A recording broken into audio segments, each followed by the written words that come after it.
Welcome back to Who Died Today US, the channel where we remember and honor the lives of those we've lost. From Hollywood stars to music legends and historic figures, we pay tribute to the legacies they left behind. If you want to keep their memories alive with us, make sure to subscribe and hit the notification bell so you never miss a story.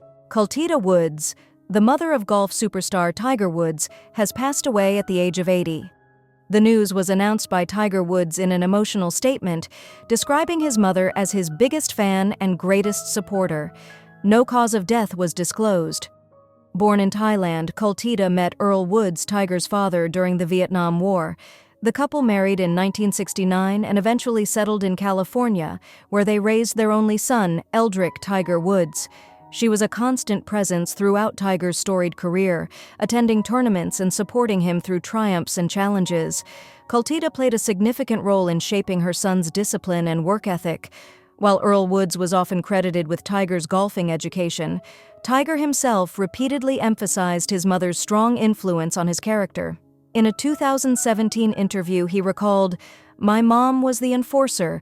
My dad may have been in the special forces, but I was never afraid of him. My mom's still here, and I'm still deathly afraid of her." Throughout her life, Kultida was deeply involved in philanthropic efforts, particularly in her native Thailand. She worked with charities focused on children's education and disaster relief. Despite her son's global fame, she largely stayed out of the public eye, preferring to focus on her family and charitable work. Tiger paid tribute to his mother last year when receiving the Bob Jones Award, acknowledging her unwavering support. "I had the greatest rock that any child could possibly have, my mom," he said. She is survived by her son, Tiger Woods, and her grandchildren, Sam and Charlie. Tiger has not yet confirmed whether he will participate in the upcoming Genesis Invitational, which he is scheduled to host. Veteran actor Brian Murphy, known for his roles in Man About the House and George and Mildred, has died at the age of 92. His passing was confirmed by his family, who described him as a kind and wonderful man who brought joy to so many. Murphy was born in 1932 on the Isle of Wight and initially pursued a career in theater, training under the guidance of Joan Littlewood. His early television appearances included roles in The Avengers, Callan, and Dixon of Doc Green, where his natural comedic talent shone. In 1973, he was cast as George Roper in Man About the House, playing a nosy yet harmless landlord. The show was a massive success and led to the creation of George and Mildred, where he and Eutha Joyce played a bickering but ultimately devoted couple. The sitcom became one of Britain's most cherished shows, and Murphy's portrayal of George endeared him to audiences across generations. Following the show's end, Murphy remained a familiar face on British television, appearing in sitcoms like L for Lester and The Incredible Mr. Tanner. He also became a staple of children's TV as a regular on Wizadora and took on more dramatic roles in Last of the Summer Wine and Holby City. Murphy's later years were spent enjoying a quieter life with his wife, actress Linda Reagan, while still making occasional television appearances. He was widely respected for his kindness, professionalism, and the humor he brought to every role. Murphy is survived by his wife and 2 sons. His contribution to British television will not be forgotten, and his performances will continue to bring joy to audiences for years to come. Mimi Hines, the talented singer, actress, and comedian best known for her performances on The Ed Sullivan Show, The Tonight Show, and her starring role in Funny Girl on Broadway, has died at 91. Hines passed away at her home in Las Vegas from natural causes. Born on July 17, 1933 in Vancouver, British Columbia, Hines had a long and successful career in theater, television, and comedy. She first gained recognition as part of a comedy duo with Phil Ford, whom she married in 1954. The pair became regulars on late-night television and variety shows, charming audiences with their humor and musical performances. Hines's biggest break came in 1966 when she succeeded Barbra Streisand in the lead role of Funny Girl on Broadway. She played Fanny Brice for 18 months, earning praise for her vocal ability and comedic timing. Her theater career continued with national tours and Broadway productions, including I Do, The Unsinkable Molly Brown, No No, Nanette, and Grease, 1994. In addition to her stage work, Hines appeared in television roles, including a guest appearance on Frasier as Mrs. Latimer. She was a frequent performer in cabaret and musical revues, touring globally in productions of Hello, Dolly, and Nonsense. Hines's passing marks the end of an era for classic Broadway and comedy. A celebration of her life and career will coincide with the unveiling of a star on the Palm Springs Walk of Stars for Hines and Ford. Barbie Shu, the beloved Taiwanese actress and television host, died on February 2, 2025, at the age of 48. She passed away in Tokyo, Japan, from septic shock, following complications from influenza. Shu gained international recognition for her lead role as Shan Kai in Meteor Garden, the 2001 Taiwanese adaptation of Boys Over Flowers. The show was an instant success across Asia, making her one of the most famous actresses of her generation. She continued to impress audiences with roles in dramas like Mars, 2004, Corner with Love, 2007, and Summer's Desire, 2010, and appeared in major films, including Silk, 2006, and Connected, 2008. Before acting, Shu started her career in music as part of the pop duo SOS with her sister Dee Shu. The sisters later became prominent television hosts, particularly on Guess and 100% Entertainment. In addition to her entertainment career, she was an advocate for animal rights and the author of 2 best-selling beauty books. In 2011, Shu married Chinese entrepreneur Wang Xiaofei, with whom she had 2 children. Their relationship ended in a highly publicized divorce in 2021, followed by legal disputes over finances. Shortly after, she reunited with her ex-boyfriend, South Korean singer Koo Jun-yup, and the two married in 2022. Sue had a history of health struggles, including epilepsy and heart issues. In January 2025, she traveled to Japan for a holiday and became ill with influenza. Her condition worsened, leading to septic shock, which ultimately caused her death. The news of her passing has left fans and colleagues in shock, with many paying tribute to her legacy in the entertainment industry. Sue is survived by her husband, children, and sister Dee Sue. Dick Button, an Olympic champion, sports broadcaster, and pioneer of modern figure skating, passed away at the age of 95. Button, who redefined the sport with his athleticism and technical breakthroughs, died at his home in North Salem, New York. Button made history as the first skater to land both a double axel, 1948, and a triple jump, 1952, in competition, marking significant milestones in the evolution of figure skating. His performances helped transition the sport into a more athletic and technically demanding discipline. Born in Englewood, New Jersey in 1929, Button's rise to the top was swift. After taking up serious training in his early teens, he dominated the sport, winning 7 consecutive U.S. national championships, 1946 to 1952, and becoming a 5-time world champion. He won 2 Olympic gold medals, 1948 and 1952, a rare achievement that placed him among the greatest skaters in history. After his competitive career, Button became a beloved figure skating commentator, working for ABC and NBC for over 40 years. His colorful and sometimes blunt analysis made him a fan favorite, helping casual viewers appreciate the complexities of the sport. In 1981, he won an Emmy Award for his broadcasting work. Button's influence extended beyond commentary. He was instrumental in promoting professional skating events, including the World Professional Figure Skating Championships. He also dabbled in acting, appearing in films and TV shows, and even served as a judge on reality skating competitions in his later years. Despite his contributions to the sport, Button faced health challenges in his later life, including serious head injuries from skating accidents. However, he remained active in the skating community, mentoring young skaters and advocating for athlete safety and brain injury awareness. The figure skating world has lost a true innovator and champion. Tributes have poured in from Olympians, coaches, and broadcasters, all acknowledging Button's legacy as a transformative force in the sport. His contributions will continue to inspire generations of skaters and fans worldwide. Marianne Faithfull, the celebrated singer and actress whose career defined generations, has died at the age of 77. She passed away in London following complications from pneumonia. Born in Hampstead, London in 1946, Faithfull's career began in the 1960s when she was discovered at a Rolling Stones party. Her debut single, As Tears Go By, became an instant success, leading to a string of hit records and a place among the most influential women in British rock history.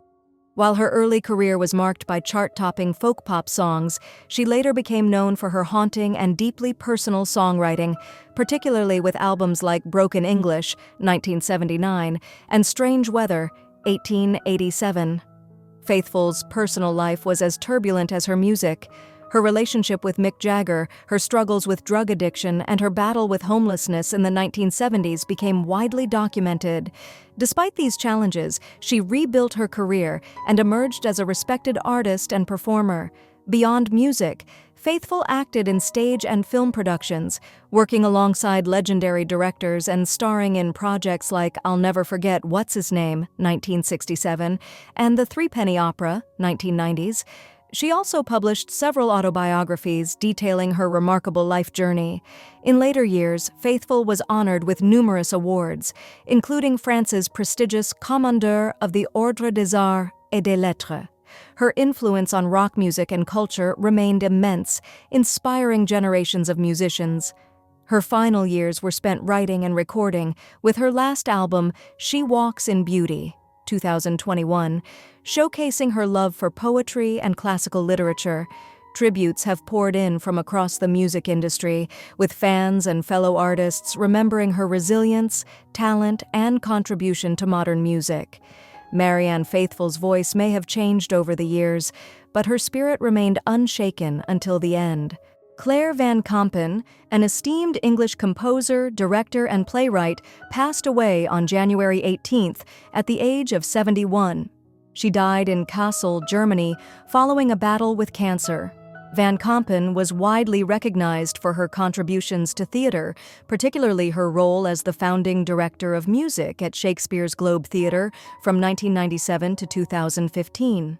Born in London in 1953, Van Kampen pursued her passion for music at the Royal College of Music, excelling as both a concert pianist and composer. Her career took her to some of the most prestigious theater companies in the world, including the Royal Shakespeare Company and the National Theatre. She made history as the first female musical director to work with both institutions. Van Kampen's career was deeply intertwined with Shakespearean theater, particularly through her collaboration with her husband, acclaimed actor Mark Rylance. Her compositions brought historical authenticity and emotional depth to numerous productions, including Macbeth, Hamlet, and The Golden Ass, which featured a 30-minute opera she composed. Beyond theater, Van Kampen's talents extended to television and film. She worked as a historical music advisor for the BBC series Wolf Hall and composed music for the film Days and Nights. She also ventured into playwriting, earning widespread acclaim for Farinelli and the King, which was staged in London's West End and later on Broadway. Van Kampen's influence on theater and music was recognized with numerous accolades, including the Sam Wanamaker Award and an honorary doctorate from Brunel University. Her work remains a testament to her creativity and passion for historical storytelling through music. She is survived by her husband, Mark Rylance, and her daughter, Juliet Rylance. Her other daughter, filmmaker Natasha Van Kampen, tragically passed away in 2012. Ken Flores, a stand-up comedian known for his raw and unapologetic humor, has died at the age of 28. His death was confirmed through social media, though no official cause has been announced. Born and raised in Chicago's Humboldt Park neighborhood, Flores later moved with his family to Aurora, Illinois, where he honed his comedic skills. He began his career by making viral videos on YouTube and world star hip-hop as a teenager, but his true passion for stand-up led him to pursue a career in live comedy. Flores's big break came when he attended an open mic at the Comedy Bar during the COVID-19 pandemic. His performance led to opportunities at prestigious venues like Laugh Factory and Zanies, where he quickly became a regular. By 2023, he was selling out shows and expanding his national tour. Flores credited much of his success to social media, with his TikTok and Instagram reels helping him reach a wide audience. His ability to blend personal storytelling with sharp humor resonated with fans across the country. At the time of his passing, Flores was actively touring and had upcoming shows scheduled in Phoenix and Tempe, Arizona.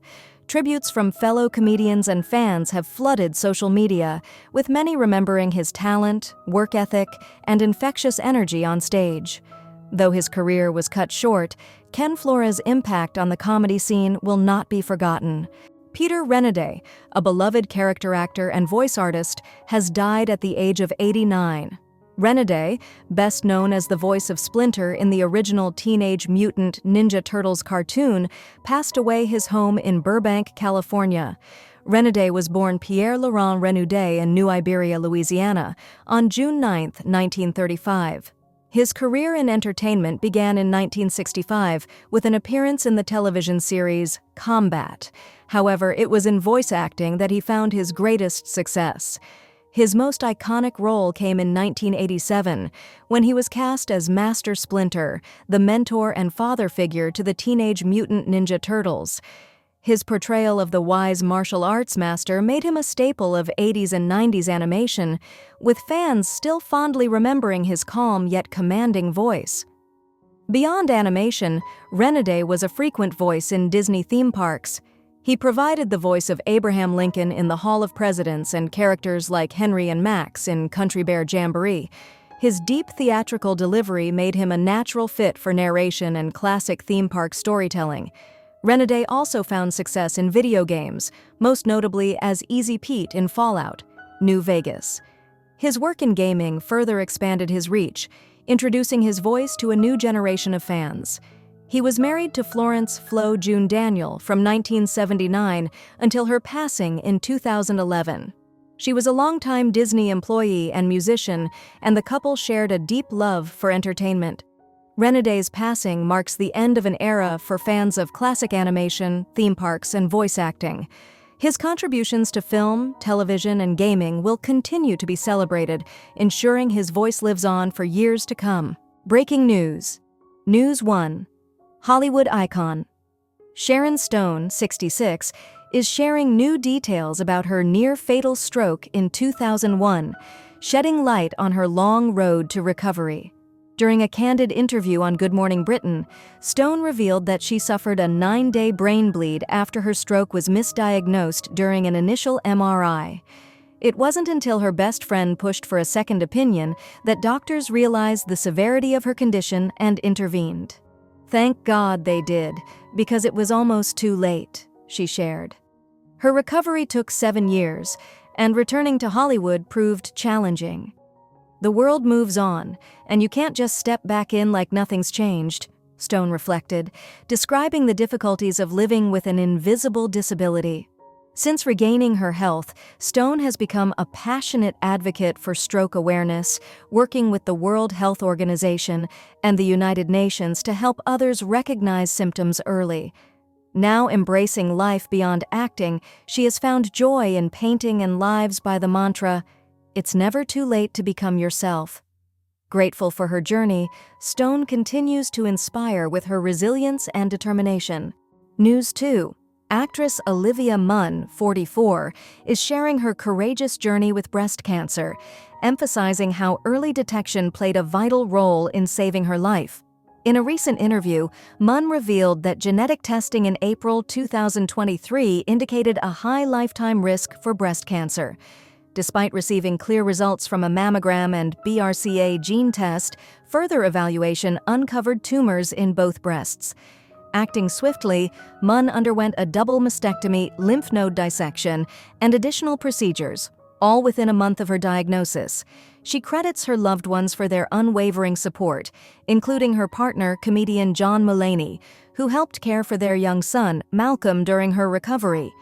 Munn is now using her platform to raise awareness, encouraging women to prioritize health screenings and consider early risk assessments. "Catching my cancer early gave me more treatment options. It was life-saving," she shared. Her story serves as a powerful reminder of the importance of regular checkups and proactive health decisions. "I hope my journey inspires others to act sooner rather than later," Munn said, turning her personal battle into a message of empowerment for women everywhere.